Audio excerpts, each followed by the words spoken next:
ఆయన ఎన్నో పార్టీలకు ఎన్నికల వ్యూహకర్తగా పనిచేశారు. సక్సెస్ కూడా అయ్యారు. అలాంటి వ్యక్తి పార్టీ పెట్టి ఎన్నికల్లోకి వెళ్తే భారీ అంచనాలు ఉంటాయి. అయితే ఆ అంచనాలను అందుకోవడం ఆయనలో ఫెయిల్ అయ్యారు. ఆయనే ప్రశాంత్ కిషోర్. అవును, ఎన్నికల వ్యూహకర్తగా దేశ రాజకీయాల్లో తనదైన ముద్ర వేసిన ప్రశాంత్ కిషోర్ సొంత రాష్ట్రంలో మాత్రం తొలి ప్రయత్నంతోనే ఘోర పరాభవం చవిచూశాడు.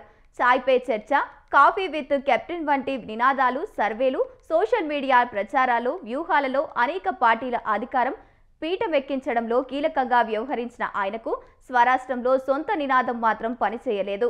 వలసలు, నిరుద్యోగం, అభివృద్ధిలో వెనుకపడిన రాష్ట్రంలో రాజకీయ ముఖ చిత్రాన్ని మారుస్తానని హామీ ఇచ్చే ప్రయత్నం చేసిన బీహారీలు మాత్రం కన్నెత్తి కూడా చూడలేదు. రాష్ట్రంలో దాదాపు అన్ని స్థానాల్లో పోటీ చేసిన బోనీ కొట్టాని జన్ సూరజ్ 3.5% ఓట్లతో అనేక చోట్ల 3వ స్థానానికే పరిమితమైంది.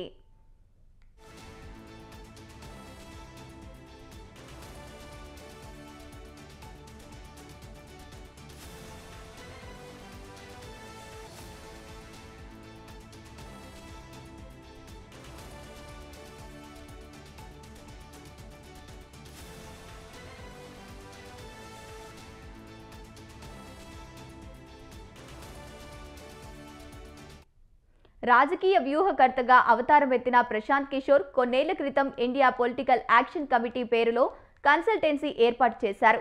డేటా విశ్లేషణ ఆధారిత విధానాలు, బూత్ స్థాయి నిర్వహణ, క్షేత్రస్థాయి సమస్యలు, సోషల్ మీడియా ప్రచారం వంటి సరికొత్త ఆస్త్రాలతో పలు పార్టీలలో విజయం కీలకంగా వ్యవహరించారు. చాయ్ పే చర్చ, ఆప్కీ బార్ మోదీ సర్కారు వంటి నినాదాలతో 2014లో మోదీ ప్రచారాలను కొత్త పుంతలు తొక్కించారు.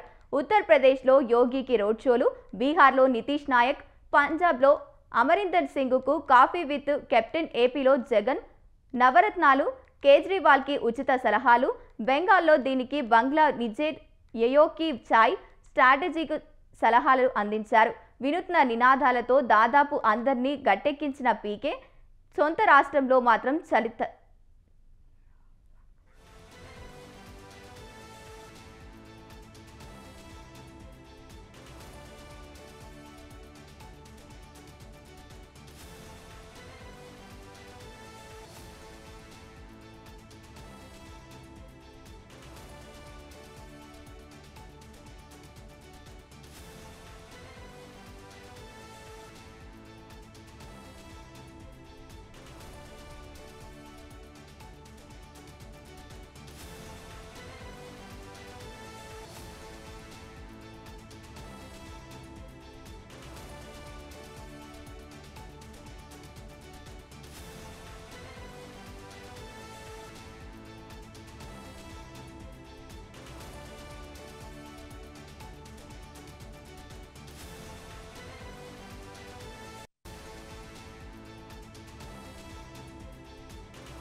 2-3 ఏళ్ల క్రితం నుంచి బీహార్పై దృష్టి సారించిన పీకే బీహార్ బద్లావ్ పార్టీతో 2022లో పాదయాత్ర చేపట్టారు.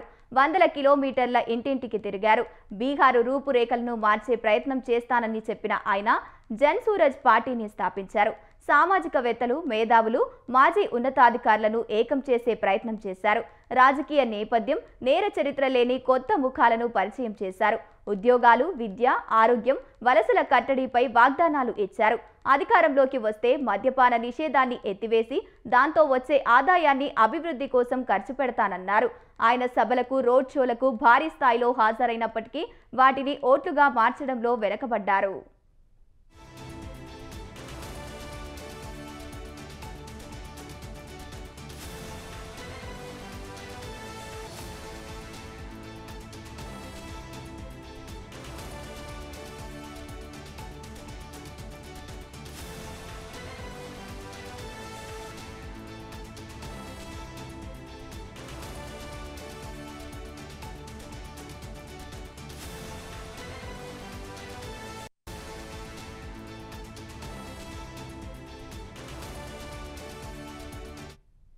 జనాదరణ ఉన్న నేతలు లేకపోవడం, సంస్థాగతంగా పార్టీ బలహీనంగా ఉండటం, కొన్ని చోట్ల క్యాడర్ తిరుగుబాటు, చివరి క్షణంలో నేతల పార్టీలు మారటం వంటివి జన్ సూరజ్కు ప్రతికూలంగా మారాయి. ప్రధాన పార్టీలు పీకే పార్టీని ప్రత్యర్థులు టీ బీమ్గా ప్రచారం చేశాయి. పోటీకి దూరంగా ఉన్న ప్రశాంత్ కిషోర్ పార్టీ బలోపేతంపైన దృష్టి పెట్టారు.